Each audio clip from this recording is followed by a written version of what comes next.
Enfim, essa coisa, esses resquícios estão conosco ainda. Eles se manifestam quando a gente vai no campo de futebol. Porque você vai no campo de futebol, como nós, e você esquece de onde você veio. Tem juiz, tem cientista, tem locutor, tem bandido, tem cara do PCC. Os caras estão torcendo pela mesma tribo. Os caras, eles formam aquela brainnet instantânea e não interessa quem você é, a sua vida lá fora. Porque lá dentro você é parte da tribo, entendeu? Uhum. E olha o que a gente faz pro futebol. Eu fui para Abu Dhabi no final da pandemia, lá despenquei para ver o jogo do Palmeiras. Tu é bem mais maluco que eu nesse Eu fiz aí. coisas do arco da velha, não vou te contar. Não, e eu sou cientista, mas eu contei outro dia para a Alicia Klein, no podcast dela, com a Mili Lacombe, elas têm um novo podcast, eu falei o seguinte, quando o Palmeiras perdeu do Chelsea naquela final, foi a melhor derrota da minha vida. Porque eu olhei em volta, o estádio era inteiro verde. Tinha uns 10 gato pingado do Chelsea lá, porque imagine o inglês despencar em Abu Dhabi para ver o time. Eu olhei para aqui e falei, não faz a menor diferença que aqueles caras ganharam no pênalti, que fizeram o pênalti na prorrogação e ganharam, porque eu me senti parte de algo muito maior. Né? Eu contei a história que o Veiga foi cobrar o pênalti quando o Palmeiras empatou, eu falei, não vou conseguir ver. Aí eu ajoelhei, eu estava na linha do campo, atrás do banco do Chelsea. Eu ajoelhei, fechei o olho. Quando eu tô ajoelhando. Adeus, Nicoleles. Não, adeus não. Eu ajoelhei, eu vou falar, eu vou ouvir o gol. Se for gol, né? O estádio vai explodir. Se não for gol, vai ser aquela chiadeira, já deu. O guarda árabe que estava na linha do campo olhou para mim e virou assim: Are you okay? Ele achou que eu estava infartando, entendeu? Aí quando sai o gol e eu, né? O estádio explode, eu levanto, ele vira assim para mim e fala: I guess so. Tá tudo bem. Tá tudo bem. Então, qual é a lógica? Você perdeu o jogo. Os caras vão te encher o saco quando você voltar para casa, né? O Palmeiras perdeu o Mundial e tal. Fez a menor diferença. Porque qual era o ponto ali? O ponto era exercitar, pertencer a algo muito maior. Pertencer à tribo. Entendo. Né? Que vem desde a minha infância. Me leva desde quando eu me lembro de ser gente, tá andando com meu tio num estádio de futebol. Então, esse tipo de coisa ainda existe, ainda está conosco. Por isso que eu termino o meu livro de ficção científica com... Vai ter o segundo, né? Eu termino com um filete de esperança na espécie humana, entendeu? Eu ainda acho que dá para escapar da automação completa, da robotização da mente, da destruição da solidariedade, da empatia. Eu ainda acredito. Do controle das big techs, dos overlords. Eu chamo eles dos overlords. Tem um nome extenso, o vilão do teu livro, né? Como é que é o nome dele? O Bankster? É o Bankster III. Bankster III. Porque ele é neto, filho de banqueiros, né? Então tem o Bankster original, tem o Bankster Júnior e ele é o Bankster III.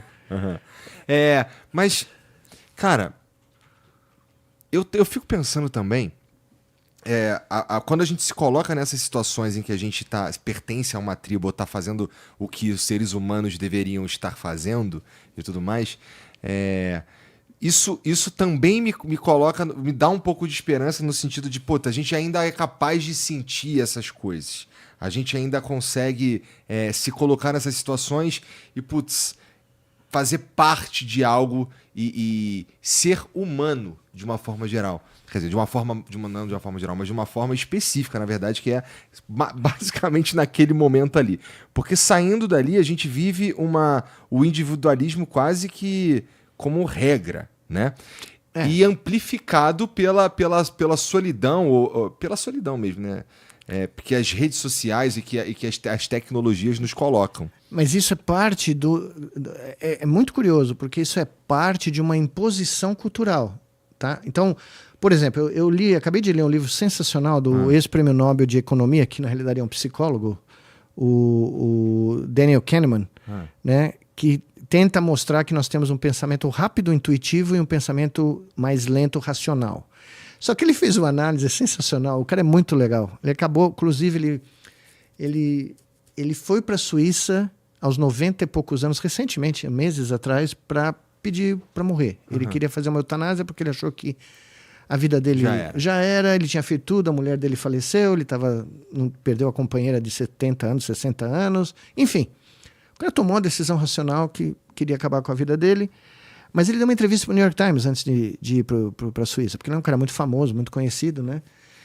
Só que ele fez um estudo, um dos estudos Monte que ele fez de psicologia do comportamento, tomada de decisão, mostrando que todos os caras de Wall Street, os CEOs de heróis, os analistas que aparecem na televisão dizendo que eles sabem mais do que qualquer um de nós, ele fez a análise longitudinal do sucesso desses caras em prever o mercado. Uhum. Não de um ano que eles deram uma sorte ou do outro ano. Não, ao longo de vários anos, porque os dados são disponíveis, tá? Das grandes empresas têm esses dados. Os caras performam aleatoriamente.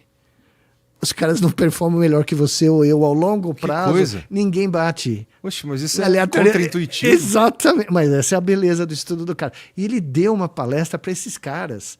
Tá? Porque a empresa contratou ele como consultor para ver quem eram os melhores, quem era... E ele basicamente mostrou que estatisticamente os caras não tinham correlação nenhuma com o sucesso. Que viagem. Só que esses caras aparecem na televisão, né? Ficam famosos. Os Estados Unidos tinham... Aqui já agora começou, mas lá nos anos 90 tinham shows dos caras dizendo, invista aqui, invista ali. E eles eram... ele acabou com a fama desses caras. Ele estatisticamente mostrou que eles não tinham uma performance melhor do que ninguém, porque era aleatório, era randômico, tá? Porque o mercado né? O mercado é imprevisível, você não consegue prever. E isso é uma característica da realidade, na real. Assim, a maioria das coisas que a gente acha que consegue controlar, a gente, na verdade, não consegue. É só uma ilusão mesmo. Mas veja... No máximo, no curtíssimo prazo. É uma alucinação.